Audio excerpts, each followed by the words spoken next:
quand les paroles blessent, plus que le silence. Recevez tous mon salut cordial au nom de Jésus-Christ. C'est pour moi un privilège de servir Dieu. L'Écriture n'évite pas les sujets inconfortables, car le but de Dieu n'est pas de nous rendre confortables, mais saints. Il existe des péchés qui ne choquent pas les yeux, mais qui usent profondément le cœur, et l'un d'eux est l'usage irresponsable de la langue. La médisance ne crie pas toujours. Souvent, elle murmure. Elle n'apparaît pas toujours avec violence. Parfois, elle se présente avec douceur, avec une apparence inoffensive, mais son effet est réel et profondément nuisible. La parole de Dieu enseigne clairement que le conflit ne se maintient pas tout seul. Sans bois, le feu s'éteint, et là où il n'y a pas de rapporteur, la querelle cesse. Proverbe, chapitre 26, verset 20. Le texte ne parle pas de grandes disputes, mais du combustible silencieux qui maintient le conflit en vie. Lorsque les paroles cessent de circuler, le feu perd de sa force. Tous les conflits n'ont pas besoin d'une réponse. Beaucoup ont besoin d'un silence obéissant. L'Écriture affirme aussi que le rapporteur sépare les meilleurs amis.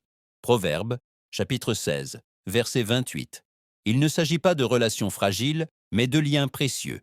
La médisance ne détruit pas toujours immédiatement, mais elle sépare progressivement et affaiblit la confiance. Même lorsque l'intention n'est pas malveillante, le résultat devient douloureux.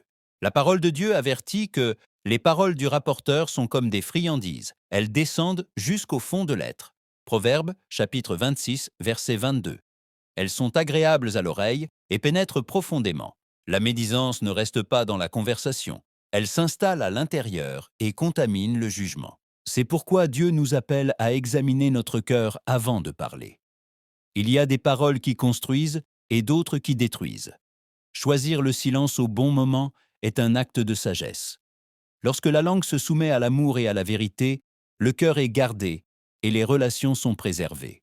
Le Nouveau Testament aborde ce sujet dans une dimension spirituelle plus profonde.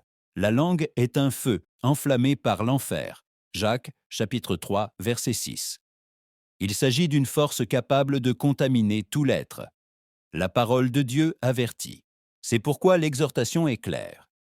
Frères, ne médisez pas les uns des autres. Jacques, chapitre 4, verset 11. Médire, c'est se placer dans une position qui ne nous appartient pas. La correction biblique cherche à préserver le corps du Christ dans l'amour et la vérité. Dieu nous appelle à une vie où les paroles édifient, où le silence est sage et où la langue est soumise à l'amour et à la vérité. Tout ce qui est connu ne doit pas être dit, et tout ce qui est dit ne glorifie pas Dieu.